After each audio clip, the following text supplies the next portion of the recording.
The autumn air in Asheville, North Carolina, always carried a crispness, a scent of pine and damp earth that grounded me. My name is Sylvia Thorne, and at 48, I've seen enough seasons change, enough leaves fall, to understand that sometimes the most beautiful transformations begin with a quiet, patient wait.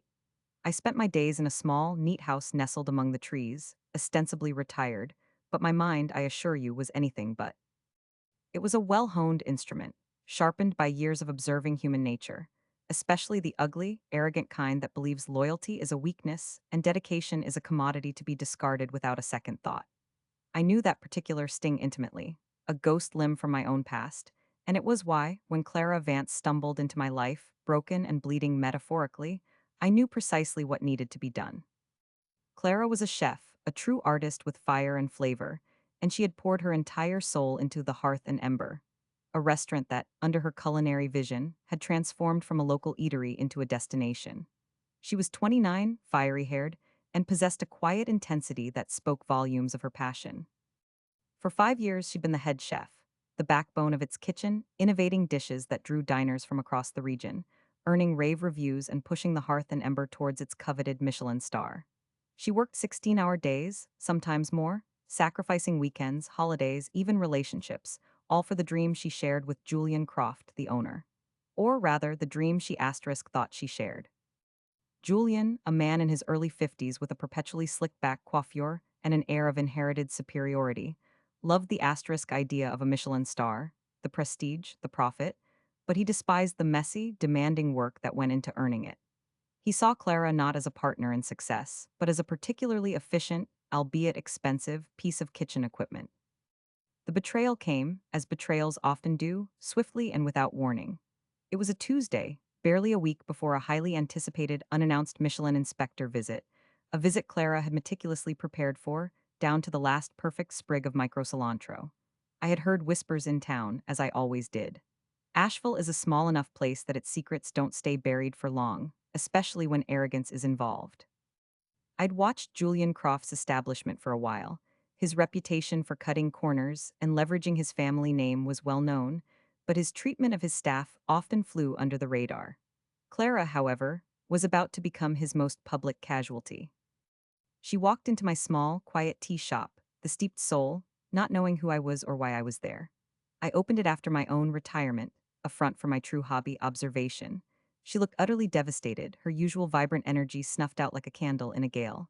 Her eyes were red-rimmed, her shoulders slumped beneath the weight of unimaginable hurt. She ordered a chamomile, her voice a raw whisper. The news had spread like wildfire. Julian Croft had summarily fired Clara, publicly, right on the line, in front of the entire kitchen staff, replacing her with his nephew, a pampered, barely competent culinary school dropout named Marcus. Marcus, a man whose primary qualification seemed to be his last name and a penchant for repeating Julian's platitudes, was now head chef. The reason Julian gave, loud enough for patrons to hear, was restructuring for greater cost efficiency and family synergy. Cost efficiency, when Clara had just designed a menu that would have guaranteed the Michelin star, and family synergy, when Marcus had once set off the fire alarm trying to make toast. It was an insult so blatant, so callous, that it made my blood run cold, not just for Clara, but for every dedicated soul who had ever been told their worth was zero. I watched her for a long time, sipping my own tea, a strong Earl Grey that suited my mood. She sat there, motionless, her hand trembling as she held the cup. That kind of pain, the kind that hollows you out, I recognized it. I had felt it myself many years ago when the corporate entity I'd given 20 years of my life to decided my age made me an unnecessary overhead. They smiled as they cut me loose, just as Julian, I imagined, had smiled at Clara. It was in that moment, watching her, that a familiar, quiet resolve settled deep within me. This wasn't just about Clara. It was about every Clara, every Sylvia, every person whose loyalty had been spat upon. The universe, I believed, always sought balance, and sometimes it needed a gentle, precise nudge. If you, too, appreciate a story where the scales of justice are rebalanced, then you might want to subscribe to Tales of Revenge channel for new revenge stories daily. It's a space where these quiet nudges find their voice. I approached Clara's table slowly, carrying a small plate of lavender shortbread, complimentary with the chamomile. "Clara Vance, isn't it?" I asked, my voice soft, not a question, but a statement of recognition. She looked up, startled, her eyes wide with a fragile mix of embarrassment and despair. "I heard what happened. It's an outrage." Her lower lip trembled and she nodded, unable to speak. He said I was expendable after everything. Her voice cracked. 5 years, Sylvia, 5 years of my life every single day. I pulled out a chair and sat down opposite her, not as a busy cafe owner, but as a kindred spirit. He did you a favor, Clara, I said, my gaze steady. He showed you exactly who he is and, more importantly, who you are not. You are not expendable. You are extraordinary. He simply lacks the capacity to appreciate true value. I paused, letting my words sink in. And now you have a choice. You can let this destroy you, or you can let it forge you into something sharper, something stronger, something that reminds him that consequences, like bitter herbs, always come to roost. She looked at me, a flicker of something, curiosity perhaps, stirring in her dulled eyes. What do you mean? She whispered. I mean, I replied, leaning forward slightly, that there are many ways to balance the scales. Some are loud and destructive, others are quiet, precise, and infinitely more satisfying. What Julian Croft did to you was an act of pure, unadulterated arrogance. And arrogance, Clara, is a weakness, a wide open wound waiting to be exploited. I let the silence hang between us, heavy with unspoken possibilities, until she finally met my gaze, a tiny spark igniting in her depths. It was the spark of a nascent anger, a nascent resolve. It was the beginning of her fight and mine. The days that followed were a delicate dance of rebuilding. Clara came to the tea shop every afternoon, initially for comfort, then for counsel. Her initial despair was profound. She felt lost, betrayed, and utterly worthless. My career is over, Sylvia, she'd lament, staring into her cooling tea. Who would hire someone publicly fired from a Michelin star aspiring restaurant, replaced by the owner's nephew? It makes me look incompetent. Nonsense, I would counter patiently. It makes Julian look like a fool and a tyrant. Reputations are fragile things, Clara, especially in the culinary world. But you must understand the difference between asterisk your asterisk reputation and asterisk his asterisk. Your talent is undeniable. His character, however, is a house of cards. I started by helping her see the bigger picture. We talked for hours, tracing the patterns of Julian Croft's rise, his reliance on others' talents, his tendency to discard people once he'd extracted all he could.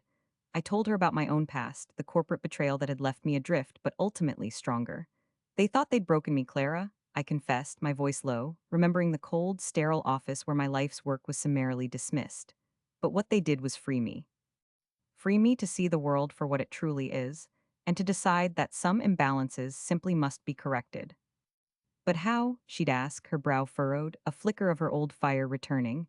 He's so powerful. He owns a successful restaurant, he has connections. Power, my dear, I'd explain, pouring her another cup of soothing lavender tea, is often an illusion, especially when built on the backs of others. Julian has no talent for cooking, no real passion for hospitality. He has only avarice and a misplaced sense of entitlement. Those are vulnerabilities. I then outlined my approach, what I called strategic quietude. We don't need to shout, we need to whisper precisely into the right ears. We need to find the cracks in his carefully constructed facade. Our first step was research. While Clara slowly regained her footing, I became a quiet, relentless investigator.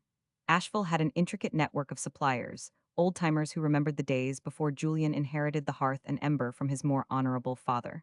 I struck up conversations with fishmongers, organic farmers, cheese purveyors, anyone who had done business with the restaurant over the years. My resourcefulness came into play here. A well-placed compliment, a sympathetic ear, a quiet question about how things have changed since Julian took over, and information would flow. What I uncovered was a pattern of financial misconduct disguised as savvy business. Julian frequently delayed payments to smaller suppliers, sometimes for months, knowing they couldn't afford a legal fight. He depressured them into offering him discounts and then failed to honor the payment terms, citing spurious issues with deliveries. He also had a habit of overordering perishable goods from larger, less scrupulous distributors at inflated prices, then claiming spoilage and forcing the restaurant's insurance to cover the losses. This wasn't just bad business, it was potentially fraudulent. And all this while Clara was scrimping on staff wages and justifying the tight budget in the kitchen. Clara, meanwhile, found an outlet for her simmering anger in learning. I encouraged her to keep cooking, to experiment, but not for another employer. Cook for yourself, Clara, I advised. Cook for healing, for discovery. But most importantly, cook to remember your worth. She started a small pop-up in an unused space at a local artisanal market, serving just a few perfectly crafted dishes. Her food, unburdened by corporate constraints, was even more exquisite. The word began to spread, slowly, organically, creating a buzz independent of the hearth and ember. This wasn't revenge, not yet, but it was reclamation, and it was vital for her spirit. Our plan began to crystallize. It wouldn't be about ruining the hearth and ember entirely. It would be about dismantling Julian Croft's personal reputation, exposing his true character, and ensuring that his arrogance cost him dearly. He values his name, his public image, and his perceived financial success above all else, I explained to Clara one rainy afternoon, sifting through a stack of old news clippings and online reviews of the hearth and ember. He uses people as stepping stones. We will simply ensure those stepping stones crumble beneath him.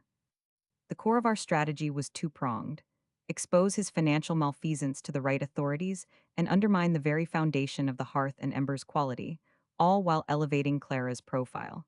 The first part required meticulous evidence. I spent weeks cross-referencing supplier invoices, delivery manifests, and insurance claims. I even managed to befriend a former accountant for the hearth and ember, a quiet woman named Alina who had been unceremoniously dismissed by Julian a year prior for questioning some irregularities. Alina, fueled by her own quiet resentment, became an invaluable, albeit unwitting, source.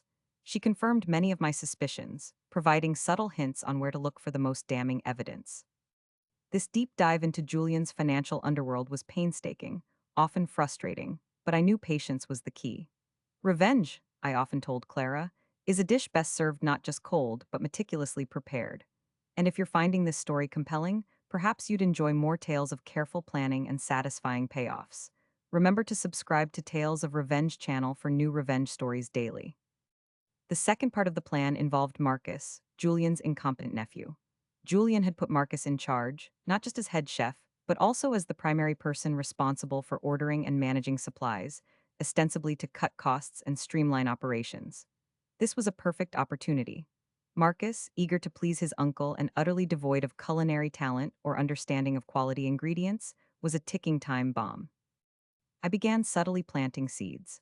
I would visit the same suppliers Clara used to frequent for the hearth and ember's high-quality ingredients, engaging them in casual conversation. "I hear the hearth and ember is making some changes," I'd remark, always with a tone of mild curiosity, never malice. "Are they still ordering the prime cuts, the specific heirloom vegetables Clara always insisted on?" The suppliers, already wary of Julian's erratic payments and Marcus's cluelessness, would inevitably shake their heads. "No, Sylvia," one farmer lamented. "Marcus insists on cheaper, mass-produced stuff now. Says it's more efficient. He wouldn't know a good truffle from a turnip." This was our leverage. Julian was gambling the hearth and ember's reputation on cheapness and family loyalty, believing the Michelin inspector would be fooled or that the restaurant's existing prestige would carry it. He was wrong. A true culinary expert would taste the difference immediately. We needed to make sure that difference was glaringly obvious. Clara, with my guidance, began quietly reaching out to her network of former colleagues, sous chefs, and even a few of the more discerning waitstaff still at the hearth and ember. Not to conspire, but to offer a sympathetic ear, and subtly, to gather observations about the kitchen under Marcus's reign. The stories were horrific: overcooked proteins, bland sauces, poorly executed classic dishes, and a constant, desperate attempt to cut corners on ingredients. Marcus, it seemed, was systematically dismantling everything Clara had built. The day of the Michelin inspection loomed. Julian, oblivious in his arrogance, was basking in the pre-inspection buzz, convinced his name and the restaurant's previous accolades would be enough. He had even planned a lavish, private tasting menu for the inspector, personally overseeing its selection, not realizing Marcus's kitchen would be preparing it. This was where his downfall would truly begin. I arranged for a carefully curated package of documents: proof of delayed payments, suspicious insurance claims, and detailed testimonies from former employees and suppliers regarding Julian's directives to source inferior ingredients, to be anonymously delivered to a local investigative journalist known for her integrity and her disdain for corporate malfeasance. The package also included a stark comparison: photos of the original, high-quality ingredients Clara used, contrasted with recent photos of the cheaper, subpar substitutes Marcus was ordering. Clara, meanwhile, launched her pop-up with a bang. I helped her secure a prime location for one night only, marketing it discreetly to Asheville's culinary elite and food critics. She didn't mention the hearth and ember, didn't slander Julian. She simply let her food speak for itself. Her menu was a defiant ode to the purity of ingredients, the precision of technique, and the soul that Julian had tried to extinguish. It was a masterpiece, a silent, powerful counter-narrative to the culinary mediocrity Julian was serving. The evening of the Michelin inspection, the air in Asheville was thick with anticipation. My heart beat a steady, rhythmic drum against my ribs. It wasn't just about Clara, it was about every person who had ever been exploited, dismissed, or undervalued. I sat in my tea shop, ostensibly reading, but my senses were heightened, attuned to every whisper, every nuance of the unfolding drama. The next morning, the local newspaper hit the stands, and the front page headlines screamed, "The Hearth and Ember's Dark Underbelly. Owner Julian Croft under scrutiny for alleged financial misconduct and drastic quality decline." The investigative journalist had done her work, thoroughly and devastatingly. The article laid bare Julian's deceptive practices, his mistreatment of suppliers, and the stark contrast between the Hearth and Ember's past culinary glory under Clara and its current, rapidly deteriorating state under Marcus. The details were precise, undeniable, backed by the documents and testimonies I had provided. Simultaneously, a flurry of posts erupted on culinary forums and local food blogs. Critics who had attended Clara's pop-up raved about her food, praising its integrity and brilliance, implicitly drawing a sharp contrast with the Hearth and Ember's recent decline, which many reviewers had already begun to notice but couldn't quite pinpoint. The Michelin Inspector's Review, released quietly online just hours after the newspaper hit, was the final, brutal blow. It was damning, not just for the food, which it described as lacking soul and precision, a shadow of its former potential, but also for the questionable ethics regarding ingredient sourcing and the unfortunate leadership choices that have clearly undermined the kitchen's potential. The review ended by stating, unequivocally, that the Hearth and Ember would not only not receive a star, but would be removed from consideration for the foreseeable future, effectively blacklisting it. Julian Croft's world imploded. He was besieged by reporters, suppliers demanding immediate payment, and creditors questioning his financial records. The local health department, prompted by an anonymous tip, another of my quiet interventions, subtly hinting at unusual ingredient handling, under Marcus, launched an investigation, unearthing various minor but accumulating violations due to Marcus's negligence and Julian's cost-cutting. His once pristine reputation was shattered, his arrogance replaced by a panicked, desperate scramble. His restaurant, once the jewel of Asheville, emptied out. No one wanted to dine at a place whose owner was accused of fraud and whose food was described as lacking soul. I watched it all unfold with a quiet, profound satisfaction. Clara, no longer a broken spirit, was soaring. Her pop-up garnered massive attention, and within weeks she was fielding offers from prestigious restaurants across the country, not as a replacement, but as a celebrated talent in her own right. She chose to stay in Asheville, accepting an offer to open her own restaurant, the Phoenix Hearth, a direct challenge to Julian's dying ember. She named it that, she told me, because she felt like she was rising from the ashes, stronger and more brilliant than before. Julian, stripped of his pride and his profits, tried to salvage what he could, but it was too late. The cumulative effect of financial scandal, a terrible Michelin review, and a public perception of him as a callous, dishonest businessman was irreversible. The Hearth and Ember declared bankruptcy within 2 months, its doors shuttered, its grand ambitions reduced to dust. Marcus, his culinary career stillborn, faded into obscurity, remembered only as the incompetent nephew who sealed the fate of a once promising restaurant. I remember the day Clara came to my tea shop, not with despair, but with a radiant smile, clutching a set of keys. "Sylvia," she said, her voice filled with a mixture of joy and gratitude, "this is for you. A lifetime supply of Earl Grey on the house at the Phoenix Hearth." She hugged me tightly, her embrace speaking volumes of the journey we had shared. "I couldn't have done it without you. You taught me that revenge isn't about violence, it's about justice, and it's about living well, proving them wrong." I smiled, holding her close. "You did it, Clara," I corrected gently. "I just helped you see the path. You walked it with grace and determination." My own past, the one that had left me with that quiet, lingering ache, felt a little less sharp, a little more healed.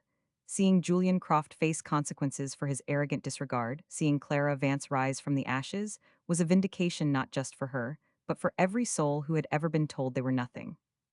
The Phoenix Hearth opened its doors 6 months later, a stunning success, its tables booked weeks in advance. Clara's food was magnificent, her spirit vibrant. It was a place of warmth, integrity, and genuine hospitality, a true testament to the power of passion and resilience. And I, Sylvia Thorne, the quiet mentor, the patient strategist, continued to sit in my tea shop, sipping my Earl Grey, knowing that sometimes the most profound changes occur not with a bang, but with a whisper and a perfectly executed plan. If you've enjoyed this story of justice served, remember to subscribe to Tales of Revenge channel for new revenge stories daily. There are always more tales to tell, more balances to redress.